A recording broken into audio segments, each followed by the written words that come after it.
right. Well, it is just a minute after 7, so why don't we go ahead and call the roll? Mario Ryan. Here. Bart Bartles. Here. Morgan Johnston. Here. Todd Rusk. Andrew Stump. Here. Pam Wojcik. Stephen Wald. All right, and I believe Steve is going to join us a little bit later this evening, but had a conflict in the meantime. And let me just get my agenda open here. And Pam we can probably remove from. Pardon? And Pam we can probably remove from the. Yeah. And I, certainly, I don't know if Pam is listening or will hear recording, but did want to thank her for her service. And I know she's leaving us. And we also have Bart is going to be leaving us as well. This will be his last meeting this evening. And so thank you very much for the time and thought and effort that you put into everything here. And It's been fun. yeah, well, I, wish you the best with Well, thanks so much. future endeavors, whatever Yeah. they may be. All right. Do we have any changes to the agenda this evening? No? Okay. And how about our minutes from the previous meeting? Is there a motion to approve? So moved. Is there a second? Second. Okay. Is there any discussion or changes? No. Okay. All those in favor of approving those minutes signify by saying aye. Aye. Those opposed? They are approved. And now we are turning to our public input. Do we have members of the public who wish to address us this evening? No? Okay. Then we'll move to our communications. And, well, actually, I guess I missed my chance at the changes to the agenda, but would anybody object to having our presenter present to us prior to the staff report? Would that be all right with everyone? Okay. Yeah, that way we can... You can be on your way as we turn to conducting our business. If you'd like to, we have Lily Wilcock with us this evening, and she's the new active transportation coordinator on the Urbana campus. And it's very nice to have you here for our meeting during Bike to Work Month. Yes. So you wanna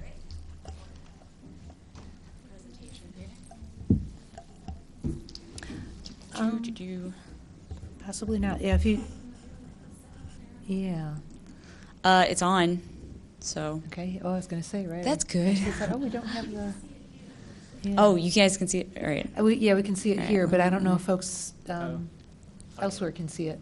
Are we Thank you. being taped tonight or broadcast tonight? Okay. Yeah. All right. Yeah. Well, it is showing on that screen, so that's good. All right.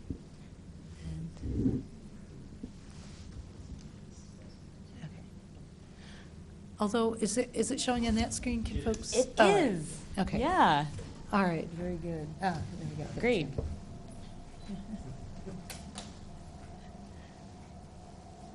Very exciting. Yeah. Thank you. It is, actually. You are awesome, Lily. We are so happy to have you at the university. It's wonderful. And in town. Thank you. I'm going to make this as riveting as possible. I promise. You're off to a good start. All right. All right. So as stated previously, I'm Lily Wilcock. I'm Active Transportation Coordinator at the campus, the University of Illinois. And so I work at Facilities and Services. I work under Transportation Demand Management. So I'm very involved with sustainable transportation efforts on campus. So I'm going to talk a little bit about what we're doing, why we're doing it, and really what we need to be looking forward to. So what is active trans? So that's a really important thing, and I just want to kind of get it out of the way. Active transportation is the act of walking, biking, transit, or car share. We really want people to be engaged in their community, and as well as how they get from point A to point B, where they live, they work, they play, and how they interact with that environment. It really has a lot of health benefits, environmental benefits. It's very sustainable, not just for the environment, but also economically too as well. So that's why I can't emphasize this enough. It's a form of transportation that gets citizens out of the car and into your street. I've met at least 3 people, total strangers today, just from biking and walking around on campus. And they're all very great ways of meeting your fellow citizens and community members and engaging with them. It's encouraging engagement, healthy lifestyles, and an efficient transportation system. It's very important at transportation demand management. It has a lot to do with what I do. So this is a little bit of what that kind of looks like and some of the things that active transportation looks like. I chose a couple of images out of the NACTO Urban Street Design Handbook. These are streets that you kind of see. A lot of streets in Urbana kind of also look like these streets, but they could be more open. They could be better. They could be safer. We like to see people bike and see the bus, see a bike, see this as an everyday solution, not just a fair weather solution. We want to make this more inviting for people. We want to cause this to be safe. There's a lot of really good reasons why our mode share is what it is today. And what we want to do is we want to help promote these sustainable transportation options by changing some of those things. In the corner there, too, very famous image of this is in Germany, though they did this in Spain, Korea, many other places. And it's what 60 people being transported in cars looks like versus what 72 people being transported on bicycles look like, and what the space of 30 people in one bus. And really, how we think of streets is not necessarily that they need to be wider or bigger and there needs to be more space for cars, is that we need to be thinking about making more space for alternative forms of transportation, active transportation options, in order for us to be able to have a more efficient roadway. Getting some of those cars off the street, getting a lot of those cars off the street, hopefully, will actually really make car drivers and pedestrians and cyclists and transit users have a faster and more engaging commute. All right, what does this look like in Urbana? There's some really amazing things that are going on in Urbana right now.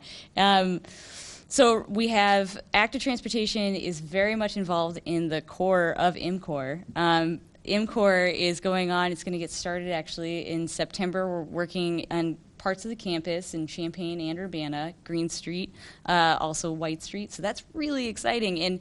And this right here, the coming soon, this is really something that we're going to start seeing in transportation projects. Keep this in mind, are long-term projects, absolutely. We're going to start seeing some of these bigger changes happening, which is great. We've already seen a couple of really great complete street modifications in Urbana. So I put up the Urbana Bicycle Plan.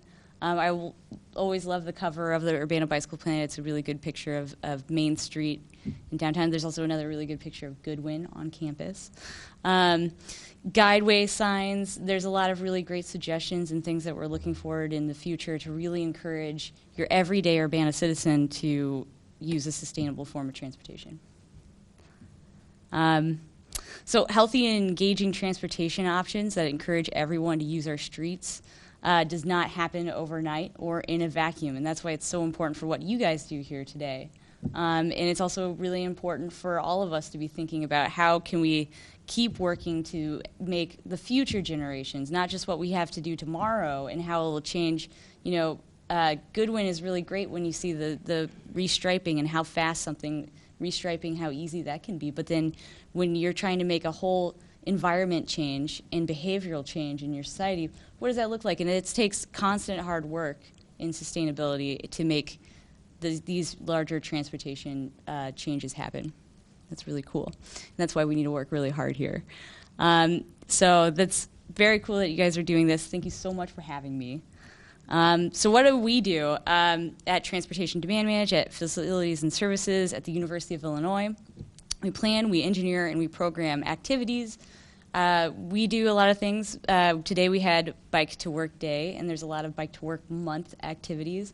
Tomorrow we're going to have Bicycling 101. We're partnering with International Students, Scholars Services, and we're actually going to have a lot of bike safety and education and awareness, and we're also going to go on an on-street bike ride, too, as well, to kind of practice what we preach and show the students in a hands-on manner, like how to just take the streets, take the lane in a safe way, and share the roads with others. That focuses a lot on bikes, but we do other things, too, as well as like Parking Day. It's a very exciting opportunity for us to talk about making a car parking, on-street space as a park, and actually opening it up to, yes? I was wondering, has Urbana done Parking Day? Are you guys already familiar with that? So could you, yeah, I I would mean, you love are to. explaining it, but I'm wondering if there's an opportunity for getting some of the student groups that are interested to do places off campus as well. Absolutely. And also, too, there are already, I've heard that there are interested Urbana businesses that would like to see Parking Day happen in late September, too, as well. So it's the 3rd September of the year. It happens every year. And there are some Urbana businesses that have already talked to me about being interested in doing a Parking Day. And it's a great opportunity to get people to not think about the status quo, which is parking spaces and how the roads are, they're really car-oriented and focused, and thinking more about how we can make these spaces more open to all sorts of different people. It turns a car parking space into a park, kind of.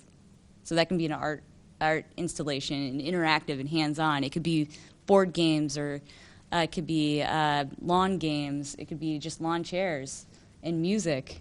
You know, it's really a great opportunity to get out there and turn kind of, again, what we see, or what we consider the norm, which might not be sustainable, into something that's really engaging and very environmentally focused. So that's awesome. Yeah, it's interesting. It makes me think of, was it last summer or the summer before that Urbana started with the Curbanas that, I don't know if you've seen those in downtown Yeah. Urbana. Yeah. It made me think of, yeah. it's And a kind lot of of cities, too, as I do well. like Other Midwestern college towns, bigger cities, too. There's a lot of things that we do have in common with everybody. And there are things that we can do, things like bike corrals, where it takes a parking space, and it encourages people. You can fit about 15 bicycles in one car parking space. So, and that's 15 more customers, 14 more customers. There's a lot of really great things you can do with that. So businesses have been really proactive in this, too, as well, and they've been interested in Parking Day, too, in Urbana. The more interest, though, the better. I'm looking at all of you guys up there. So we also work with facilities, plan, engineer, and program for facilities. One thing that I do emphasize, I know sometimes it looks like the campus, we do a lot of programming, and I do a lot of work with bicycle facilities, but we also do Zipcar spaces on campus. So working with university parking and trying to find spaces to place Zipcars. Our campus is actually one of the top schools in this country for utilizing Zipcar car share. We're number 3 in the country, and we're number 1 in the Big Ten. So, you know, it's pretty cool. So I work with those kinds of facilities. Policy, like online bicycle registration, and it's something that BPAC is talking about, and some Urbana and Champaign planners are talking about, actually unifying bicycle registration. It would be very beneficial to a lot of citizens in the whole community to actually have, if you're registered in one place and your bike gets stolen in another, you should be able to find out information about that, or we should all be able to communicate with each other on how to do that. And technology has made that fairly simple, but we just need to take those proactive steps forward in a lot of that work. And so I make a lot of my decisions, I steer myself in the direction of a lot of these really important documents on campus that have been made before me. Campus Bike Plan, for instance. UIUC Complete Streets Policy is very important to transportation demand management, but that's also Active Transportation Coordinator. It's something that we look forward to incorporate, and we're always trying to incorporate more complete streets objects into our upcoming projects as well. Illinois Climate Action Plan is very important in informing what I do and the priorities I take, and other official campus documents too as well. So there's a slew of really great things that people have done in the past, and the biggest thing that we want to do is keep working forward and keep encountering the problems, checking and making sure that we're initiating in some kind of positive change. So I'm just going to list off a couple things that I do. I support the Campus Bike Center. The Campus Bike Center is an amazing resource to our students, and there is only so many hours in the day, so the Campus Bicycle Manager works with me very closely in things like promotion and programming. I work with Urbana and Champaign on complete street projects, so I work with a lot of informing those kinds of projects and the future development of those projects. I continue the bicycle facility efforts of Transportation Demand Management, TDM, and the Campus Bike Plan. bicycle safety education and enforcement campaigns in campus. Bicycling 101 is a great prime example, something that we want to support. Lily, do you want to say something about the Campus Safety Commission? Just what that is, what sort of things they cover? Because it might be pertinent too. It's not so much sustainability, but it ties in. And it's not necessarily transportation, community. but they're very interested in transportation safety too as well. So the Campus Safety Committee Commission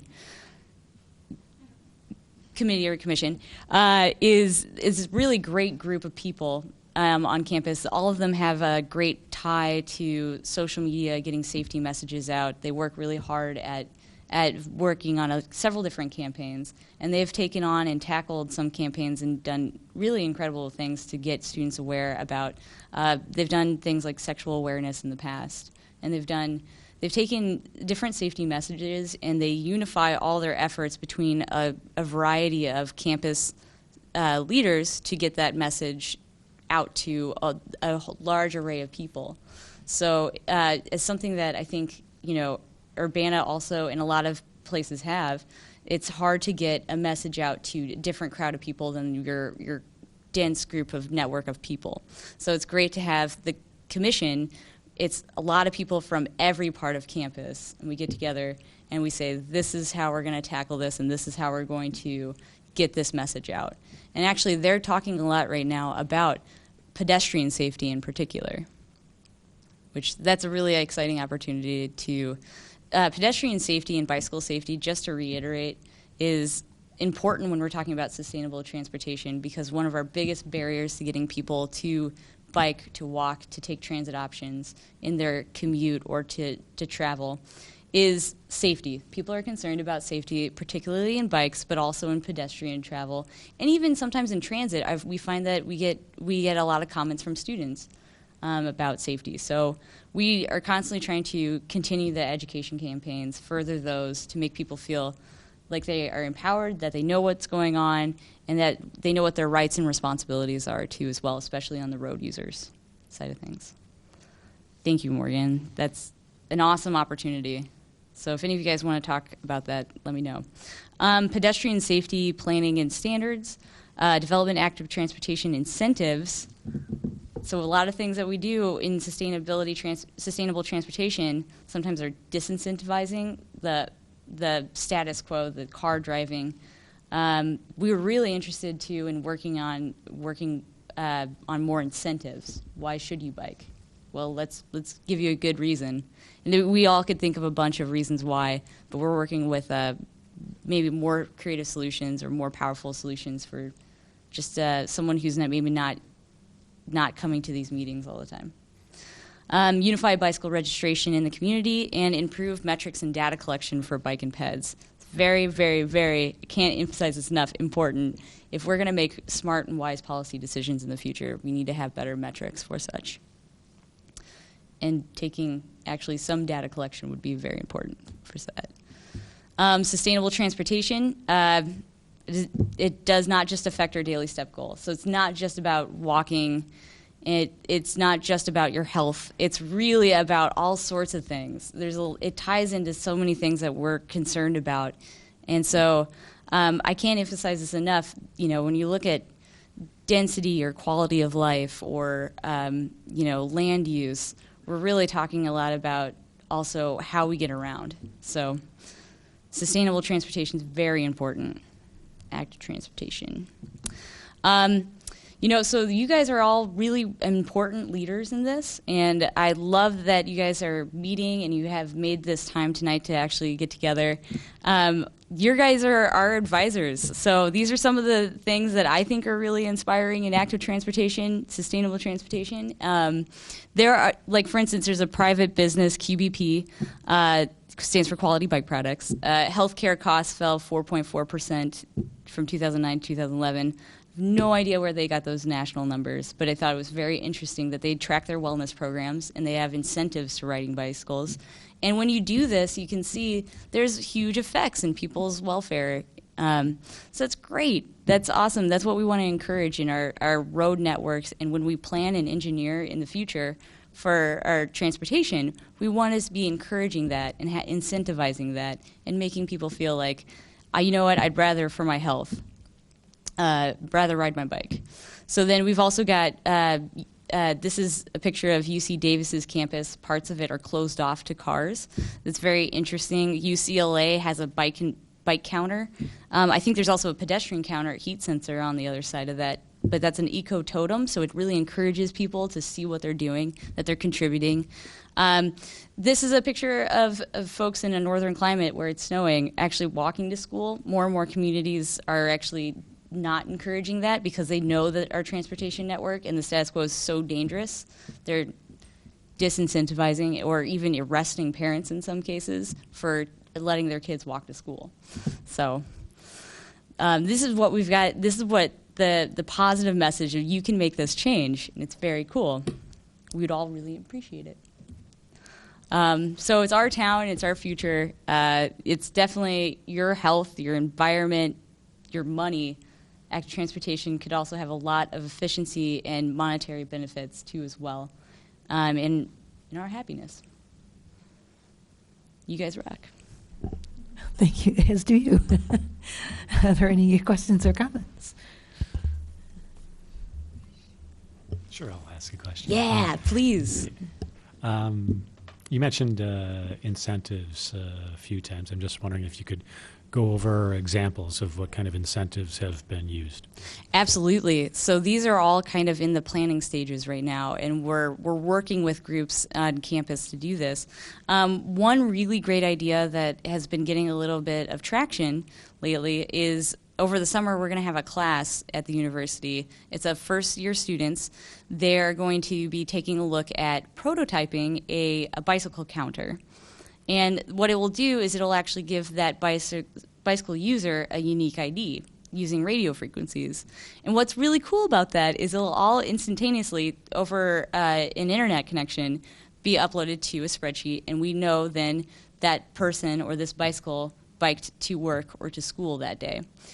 And then with that, it's very easy. This is what the University of Minnesota does, and a couple other schools too as well, and I'm totally blanking on the other schools. But University of Minnesota has a really great ZAP program because they also, they have zillions of users. But what they do is on Monday, someone out of that list that actually biked to work that day gets a free drink at Espresso Royale, which they have Espresso Royales over there. On Tuesday, someone gets a free ice cream cone at Dairy Queen. On Wednesday, someone gets $5 off their groceries. So there's a lot of really great things. When people have real good numbers, you can really incentivize them by something like a raffle. Now, the cool thing is, University of Minnesota has been able to use that information and data after years of doing it. They actually took it to healthcare providers, and they were able to get premium discounts for their health insurance if they biked a certain amount of days a year. Now, I think that's 50 days a year for the University of Minnesota. If you bike 50 days out of the school year, you can apply for this health insurance premium discount. So that's a great incentive, and I think that's something that we should be looking at. Maybe the health insurance thing way down the road with actual numbers and an implemented plan for this, but it's very cool to be exploring it, and so that's something that we're working on as far as an incentive goes. But keep them coming. We're always open for ideas.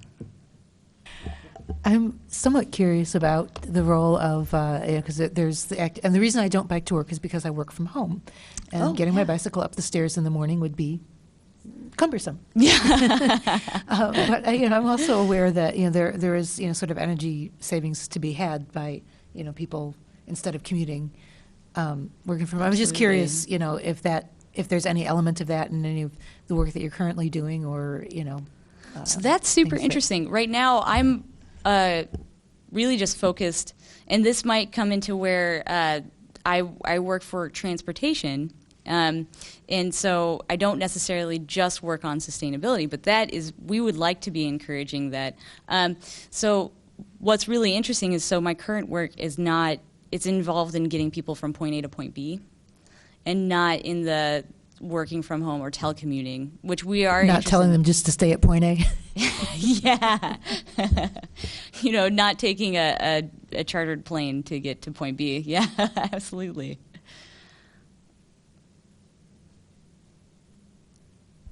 Other comments, questions?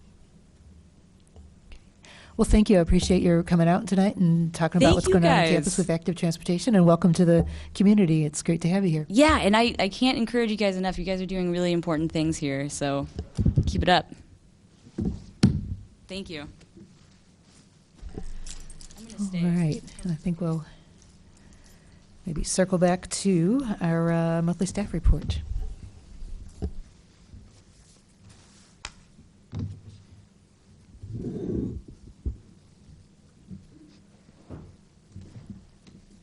Good evening. Starting out with some items on the Climate Action Plan. Goal 3, Action 1 was to purchase Green Power Partnership qualified renewable energy credits in future municipal electric aggregation agreements. So we're starting a new aggregation term. It'll be a 3-year term in about a month, and we were able to negotiate an additional agreement whereby all of the renewable energy credits purchased for that aggregation term will be US EPA Green Power Partnership compliant. And I do expect that the city will be accepted to the EPA's Green Power Partnership as a community member. Goal 3, Action 2 was to purchase Green Power Partnership qualified renewable energy credits and or the installation of on-site renewable energy for city facilities. The city has released and received a bid for the installation of a solar array on the city building roof. A portion of the roof here is new enough, has enough life in it to be viable for a solar array. So we've got that bid. We're going to be requesting additional information from the bidder, and we'll be evaluating that bid soon.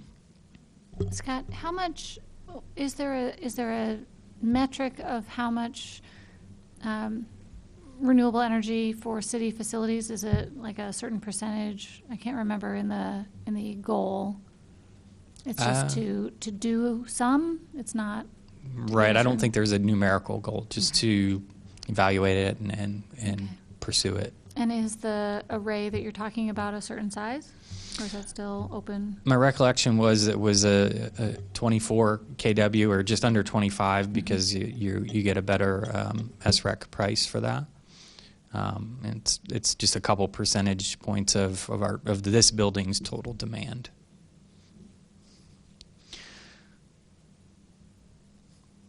Where was I?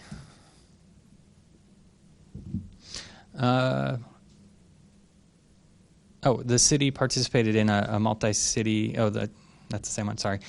Goal 3, Action 4: proposed strategies to improve the local on-site renewable energy market. So just an update on Solar Urbana-Champaign. What I have in the staff report is already out of date. We are at 251 kW capacity contracted. So that's our third and final goal and the third discount that participants get. So this program has been very successful, and there may still be a couple more contracts signed before it's all over. So very pleased with performance of our technical support and the vendor that we selected.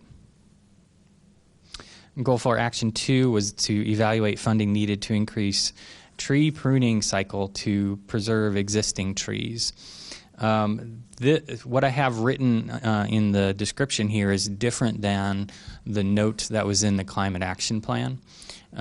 We've been talking with Arbor the last 2 weeks about going off of recollections and best practice guides and trying to figure out where we need to be on tree preservation and pruning cycles. And in fact, what's written here is also different than what I think we've settled on. The staff does assess our current tree pruning capacity at touching every tree every 20 years. And they've submitted that the best practice is not 10 years as is written in the staff report, but based on the Journal of Arboriculture is in fact every 5 years. So a pretty frequent cycle for pruning all trees. But just a reminder, this is important for climate resilience because Trees that don't get pruned often don't survive as long, and then they die faster, and that carbon that's locked up can be released. So we want to make our trees last long. Also, small trees that would replace an old tree aren't going to shade a house as much and keep it cool with less air conditioning. So a couple of reasons that we want to maintain our old trees. Also, it makes the community beautiful. So all in all, we want to increase our tree pruning cycle. Now, the goal for this one was to evaluate how much staffing increase we would need, and what the Arbor Division believes is 1.75 full-time equivalents increase plus another bucket truck would be necessary to get our tree pruning, our cycle pruning, down to that every 5 year cycle. Essentially what that staff and equipment would do would be add a second crew to tree pruning. The cycle used to be shorter in Urbana, but with the emerald ash borer, the demand on staff to treat and remove ash trees is such that it's taken a lot of their time. Scott, if I can interrupt, Mm-hmm. do you know where the city is with its ash inventory? How far through the emerald ash borer spike and work are we? I don't recall those numbers. That's something I can get for the commission now.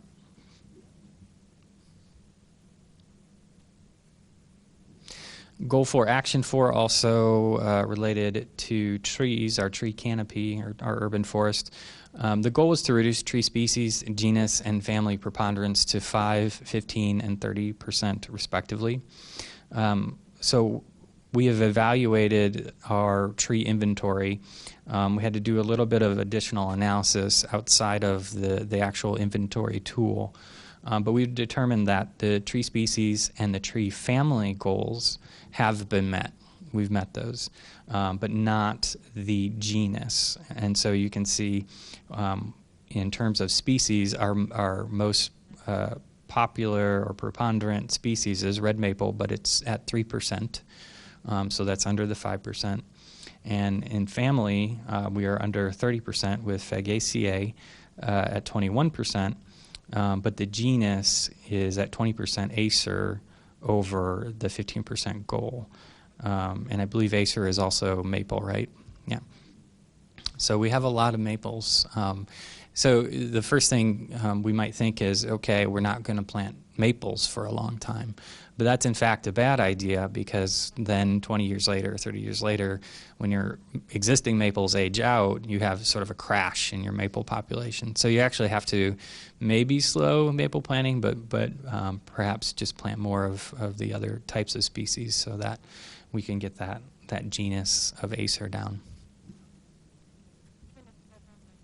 Goal 5, Action 1, partner with existing energy efficiency programs and community groups. Folks who have been working and participating in the Urbana-Champaign Energy Star Challenge have asked to run another round of the challenge. And we're more or less ready to launch the 2016 round. We're working with the Regional Planning Commission. They generously host our website for the challenge. And they are undergoing a process with all of their websites to make them ADA compliant. So they're essentially, we had to start from scratch a month or so ago on our Energy Star Challenge website. Additionally, some other climate activities that aren't specifically listed in our Climate Action Plan.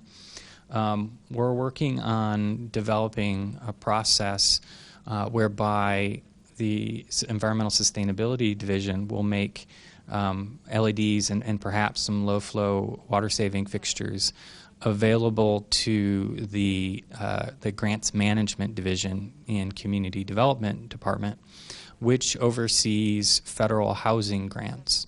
So they oversee a number of different housing programs that provide assistance in doing maintenance and retrofits to maintain our building stock.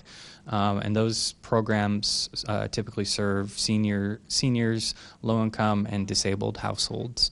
And so what we're doing is, and what we're proposing and working out, is taking an existing program where there are already repairs being undertaken in houses and just adding a little bit extra equipment to that process, so that these houses are also more energy efficient, water efficient. Utility bills are lower, so it's kind of a win-win.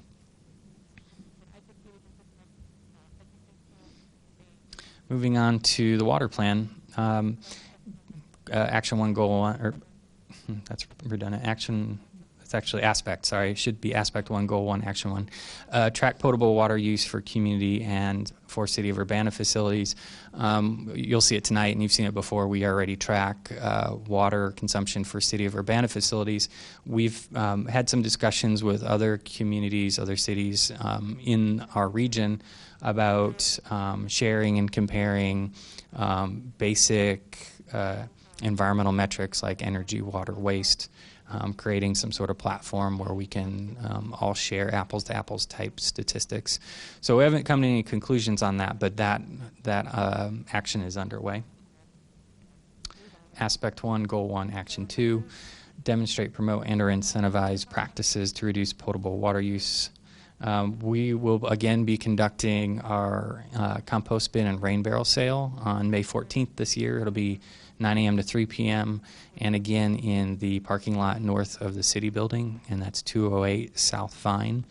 We have a new bidder that has won the bid this year, so there will be slightly different type of product, but you can see and touch them just outside council chambers as they're posted in the hallway. Aspect 3, Goal 2, Action 3, report EPA TMDL testing to the Sustainability Advisory Commission. So this is an every 2 years report that Illinois EPA produces. Reminder, that does not mean that they're actually testing our particular water bodies every 2 years. They are not. They cycle through all of the state's water bodies on some cycle. And so I've included in the packet that particular report. You will find that the, actually, let me pull it up real quick.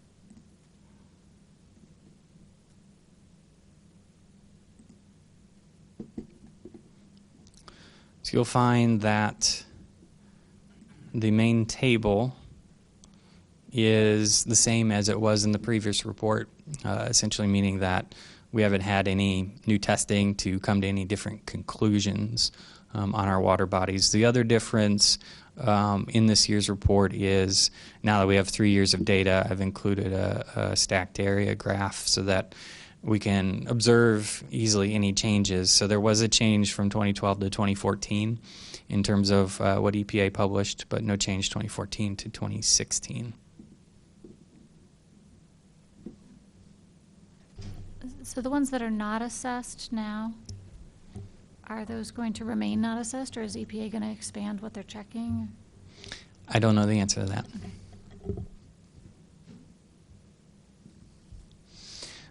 Update on U-Cycle. Staff has conducted some public engagement in the past month. Chesterbrook Academy, the Sonified Sustainability Festival, that was the inaugural version of that festival, and the Students for Environmental Concerns Earth Expo. The next SAC meeting would be June 7th at 7 p.m. in council chambers. I had just a brief question about, I saw that you sent us the U-Cycle flyer. Mm-hmm. Just for laughs and giggles, I tried following the link to find, where you would find what day, if you were new to the community, what day you have your collection. Mm-hmm. And I was, it might just be me being dopey, but I was not able to find that information by following the link. So I don't know if there's just some way to make that a little bit easier to navigate. Are you referring to our new U-Cycle brochure? Yeah, okay. yeah. I don't know if there's a broken link or what, but I can check on it. Or are you saying you got to a U-Cycle page, but navigating to the Correct. maps was a little challenging? Exactly, Okay. yeah. Yeah.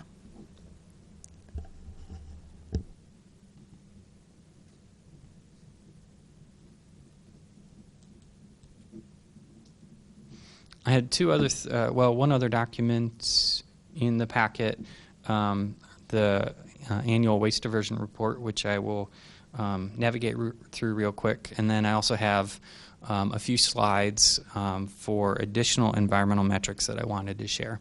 So these are, I'll get to that. Let's start with the waste diversion report. This is put together by our recycling coordinator, Courtney Kwong, every year. And there are some familiar statistics, so how much we're landfilling, recycling, composting, and some new metrics here. We've recently started to collect on a time basis, on an annual basis, actually monthly, the participation in U-Cycle. Now, what that means is, so we have two U-Cycles, right? Multifamily and single-family or curbside. The multifamily participation is essentially 100% because all multifamily apartments, condos are required to provide space for the city's multifamily recycling collection containers. Now, that doesn't mean that every single person in every single apartment or condo is actively recycling, but that's not really something that we can measure. But we know that there at least is recycling available at all multifamily locations. So when we're talking about participation, there can be two numbers, but what we're really interested in is the curbside or single family. When that program was started, a recycling can was not delivered to every single household. Instead, households requested a can. And so we've never, had a can delivered to every single household. But we're working on increasing the number of households that we have documented that we've delivered a can to, and hence we're calling that the participation rate. So we're tracking that over time now.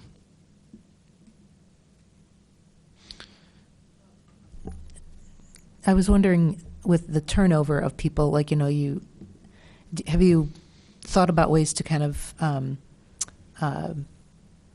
take that into account, that, every couple of years or so, there's, I think the average person lives in a house for 5 years is kind of the national rate. I don't know what the turnover is in town here, but.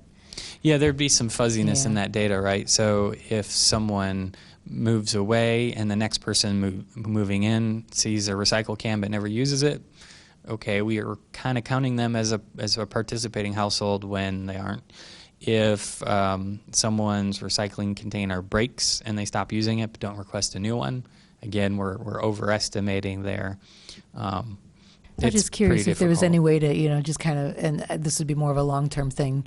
I'm trying to think of a way that you could do it that wouldn't be ridiculously labor-intensive, but just, if the recorder of deeds could give you okay, here's a list of households that have changed hands. Message goes out to them. You want to, but additionally, I'm not sure how to do that pragmatically. Yeah, a house changing hands, so somebody else moving in may in fact not change the participation rate for that household. The new resident may continue to recycle. I see two potential ways we could evaluate that. One is go to the zone on its route day and count every single household that puts a can out at 7 a.m. Labor intensive, but not impossible to do. Another way would be to use a survey, which has its own, problems and challenges and weaknesses. I think if we were going to blend this method with another, actually driving every street on, for a week, following the collection truck, I suppose, might be, the most reasonable. I was actually thinking also about helping encourage participation rather than simply collecting the data on it as well. But Sorry, I didn't mean to interrupt. I wonder if, and so, I know the city doesn't control the haulers. They're independent and they go according to the bid and contract. But I wonder if, there are these manual clickers. And so I wonder, just some really basic thing is the driver, every time they stop, they do a click. And if there's, something. So, and I don't know, I'm sure there's a lot to that, and but that could just be one simple kind of analog thing. Yeah, I think we can do anything we write in the contract, right? Yeah. Because then you're paying for it. So that's something we could consider. And they have, they collect in different geographic locations by the day. And so if they're recording their clicks by the day, then you have, you don't have complete granularity, but you have some sense of number of houses in that route and coverage and who's doing it and who's not. So there might be some strategies that come out of something like that. We could go further and price out what it would cost once a year or twice a year to pay the vendor to put a second person in the truck who writes down addresses of who put a cart out on whatever day that was. You get a price and you decide how much it's worth to you, and if it's not too much, that data might be valuable enough.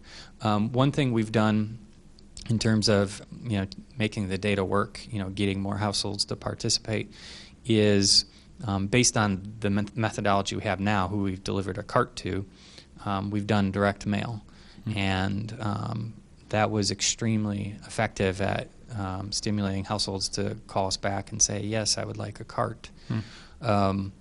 Additionally, we had a spike. I think it went from a normal of 20 carts distributed a month to something like 50 the month that we sent out the new U-Cycle brochure, which we normally send one out every other year. So direct mail is pretty powerful for this particular program. Do you know if those do they carry GPS on board? Do you happen to know? I don't think so. Oh, I don't think so. I was just thinking of kind of taking your idea and digitizing it, and here's a GPS, and you tap on it, and it's in the location, and that's where the yeah. Everything for a price, right? That's another one. Yeah. I think these are really good ideas, and I think there's some of this certainly is doable with the contract. We may evaluate it and say, well, we could just send a letter to everyone we think doesn't have a cart. That might be undermailing, though, I suppose, which it's probably better to overmail than undermail. Because folks, cart breaks or people move away and take the cart with them, we wouldn't capture that unless we were really looking on collection day. Do you have locational information? Are there certain neighborhoods that have more of the carts than others? Have you gone into that already? We did map on GIS, and my recollection was there wasn't a strong geographic correlation. Do we have a correlation between so you have a participation rate and we have diversion rate or total amount diverted? Any correlations there? Or, I guess I'm not really sure exactly where you'd want to go with that, but, one example could be, does more participation actually, as it's being counted, does that actually mean more recycling? And we could see the graph, what the trend is. But when that's a pretty simple thing with numbers that you have already. We have a lot more years of our diversion rate than we do our participation rate. But right. Participation absolutely. rate goes to, I forgot what date it was on there, 2011 or something like that. Yeah. Well, anyways, I'd look at that with you sometime if you want. Yeah.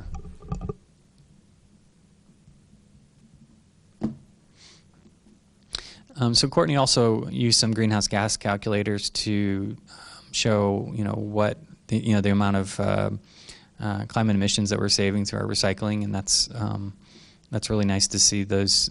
It kind of makes the numbers more real. There's this really interesting analysis that she did this year, and I wanted to share with you. I've actually got it on a slide. It's a little easier to see, so I'm going to roll over it here, but this is where it is in the report, and I've got it on this PowerPoint coming up next, so sorry to tease you with that.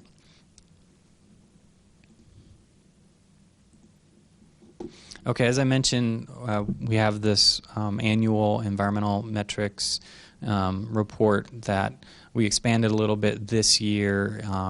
It was in your packet and council packet. And that was kind of top level, big picture trends of everything that's important to us. But I wanted to dig a little bit deeper with you and just share a couple of things tonight. So first is our greenhouse gas trend. And so you can see we're still moving in the right direction. You will remember the dark orange category, water and wastewater, is essentially imperceptible here, and that is because we're essentially only putting in process emissions from the wastewater treatment plant into that category. So all the gas and electric from the grid that they're using is not captured there simply because it's already captured in the aggregate data for gas and electric that Ameren provides us. So it's kind of an undercount, but when all of those colors are stacked together, it is in there. And there they are by percent. Where does it end up? You just get kind of lumped in with the other categories? It gets lumped in with either industrial or commercial. Okay. So probably some of, let's say, take the wastewater district, the sanitary district, probably some of their electric accounts end up being categorized as industrial. Okay. Some of them, if it's an office, Yeah, probably get okay. categorized as commercial. Okay. By percent. So here you can see change from the previous inventory and then change from the baseline. And you can see the large change from the baseline in residential energy. That's primarily or substantially due to the purchase of renewable energy credits. So you can see industrial has gone up, but that perhaps makes sense. 2007 was kind of a recession year, and so maybe we've had come out of that recession and had either a restoration or an advancement of industrial activity here in the city. And then water and wastewater has gone up from the baseline, probably attributable to population growth. So here's one that's a little more interesting. The top is what you just saw. That's with the impact of renewable energy credits, and the bottom is without. And so you can see if we pull out those renewable energy credits from the residential, we still have a residential and an overall reduction in greenhouse gas emissions.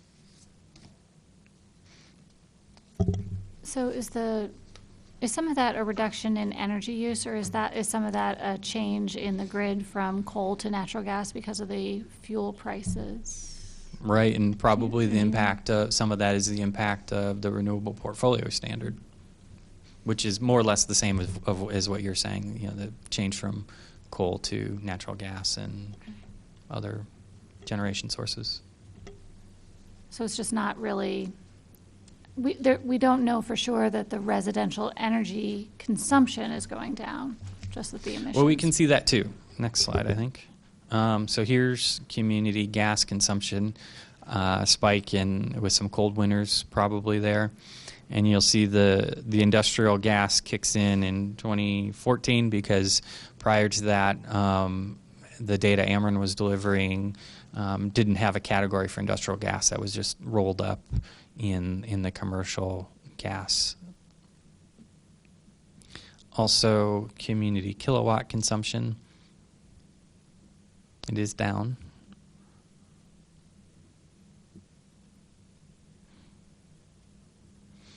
Moving on to city facilities. Any questions on those before I move on to city facilities? I want to go back to the water and the wastewater. I was just remembering that some years ago, I had reason to call, I forget if I called Illinois American or if it was the sanitary district, but it was, for some reason I had an interest in knowing what was their energy consumption, and it was really easy for them to just answer really quickly. And so if we find value in having a little bit more detail on that, maybe it's I could make some calls and see if I can come up with that data going back, I don't know, however long they're able to. And anyway, if that's of interest, might be easy. Yeah, it may be something we want to consider in the future. It's certainly how the global protocol wants cities to calculate this. Mm-hmm. For whatever reason, they've decided that those two sectors of the energy picture Mm-hmm. should be pulled out separately and shown separately. Yeah. Well, there's a few enough of those entities in town where, Yeah, we know who they are. Yeah. Any other questions on the community? Moving on to facilities, we've got city facilities water consumption. We had seen some pretty dramatic reductions in irrigation water consumption. That trend reversed a little bit this last year. Our Arbor division thinks that there were a couple of leaks at just a couple of locations that caused that. But building water consumption continues a slow and steady decline in consumption, and that's probably attributable to scrupulous maintenance of fixing leaks, and also I'm not sure that we've done any retrofits. Well, actually, that's not true. We retrofitted all of our faucet aerators after passing the water management plan. I can't remember what year that would have been implemented. Probably 2013. So there was some technology change there, but some of it may also just be good maintenance. These are the individual facilities, water consumption, and if you look closely, I think most of them were pretty steady, but there was a couple that had some increases. It looks like Public Works building. 704 and 706 are both Public Works.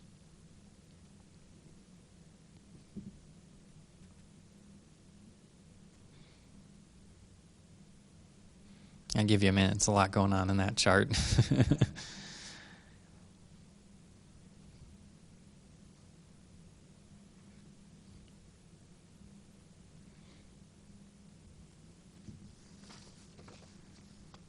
Scott, was there an energy conservation program in this building from 12 to 15?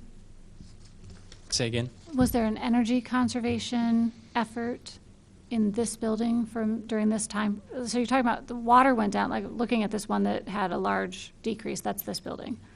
That big salmon beige-ish, whatever color that is. So I'm just curious if there was a energy reduction.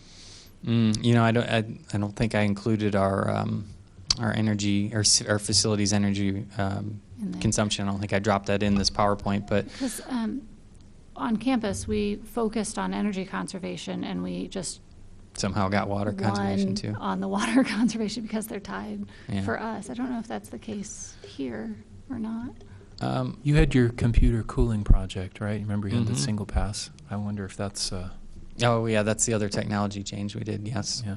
So the server room used to have a water-cooled system. Now it has an electric-cooled system. And so that was, however many gallons that was, that went to zero in that room. So that's another technology change.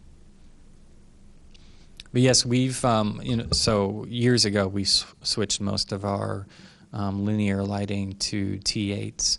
And facilities have been working hard, getting lots of assessments done on our mechanical systems. We've had a couple of mechanical systems, HVAC replaced. We've had lots of them repaired. I think 2 replaced. And so there's some savings there. And then they're making a lot of preparations for future maintenance and replacement of our mechanical systems. So sorry I didn't have that dropped in this presentation. I don't think you have cooling towers on any of the buildings, do you? Okay, so that's why on campus, yeah.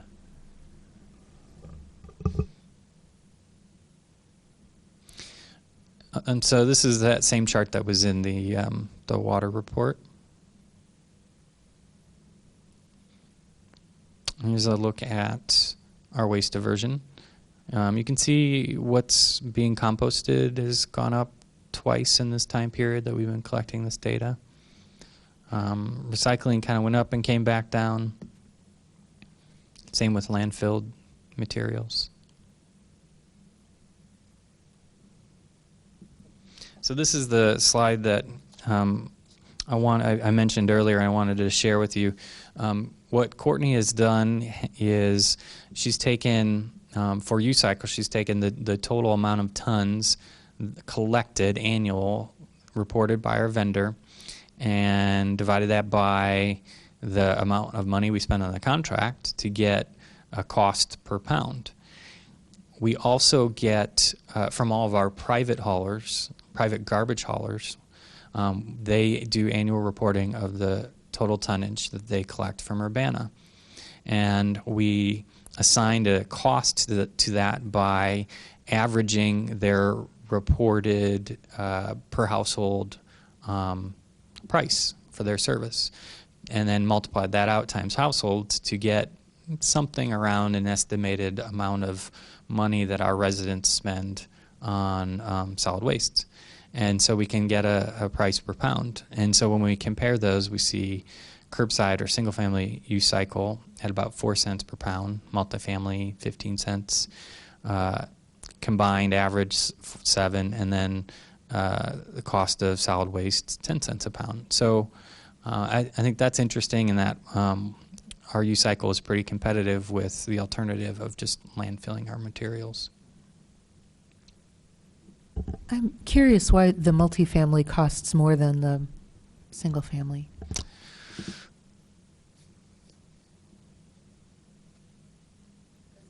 If I recall, the multifamily is that one on a contract, or is that just no? They're both on term contract. contracts. Okay, so yeah. it's just the cost of the contract. Okay.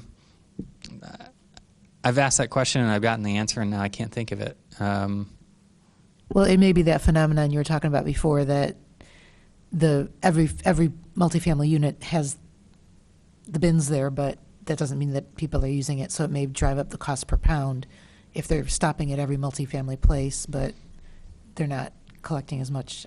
Yeah, I can't remember the reason. I can't remember the reason why, but yeah, I think if we look at it as, well, what really matters is what they all cost together, because it's all the city. Other cities, would have that as subpart A and subpart B of the same contract, and you wouldn't even see that distinction.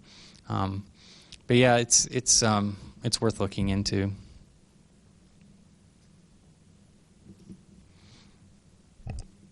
It's a pretty interesting figure that it costs on average 10 cents a pound to throw stuff away.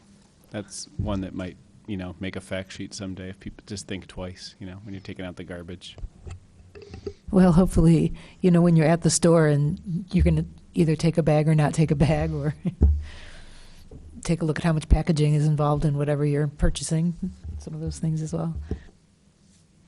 And that's my last slide for these expanded metrics.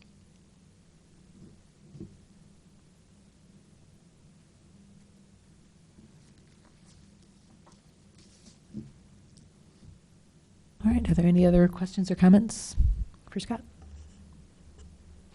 Okay, next we have continuing business, and we don't have any items there, nor do we have under new business. So let's move on to announcements. Does anyone have announcements this evening?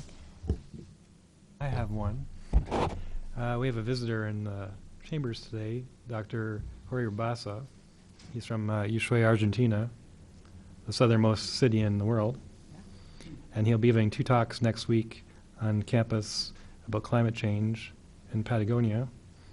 Monday at 12 at the Computer Applications Building, and Tuesday at 2 p.m. at the Water Survey.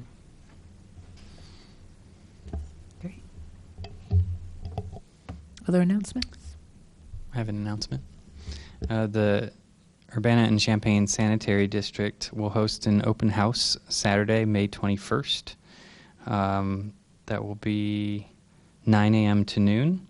I've been to that before. It's quite interesting, and encourage everyone to go. I was a little late tonight, and so this may have been said, but I'll say it again for the record. Tomorrow is Bike to School Day in Urbana and Champaign. So anyone who's listening and has a kid within that has a chance to bike to school tomorrow, it's a great day to do that. Every day is a great day to do that. And this is Bike Month, and the public can go to cubike.org to look at the events. There's almost an event a day. There are a couple dozen events this month for biking, so that's it. Great, and actually, we did not have those specifics earlier, so. Any other announcements today? All right. Well, seeing no other business before us, do we have a motion to adjourn? So moved. I'll second. All right, all those in favor signify by saying aye. Aye. Aye. Anyone opposed? All right, we're adjourned.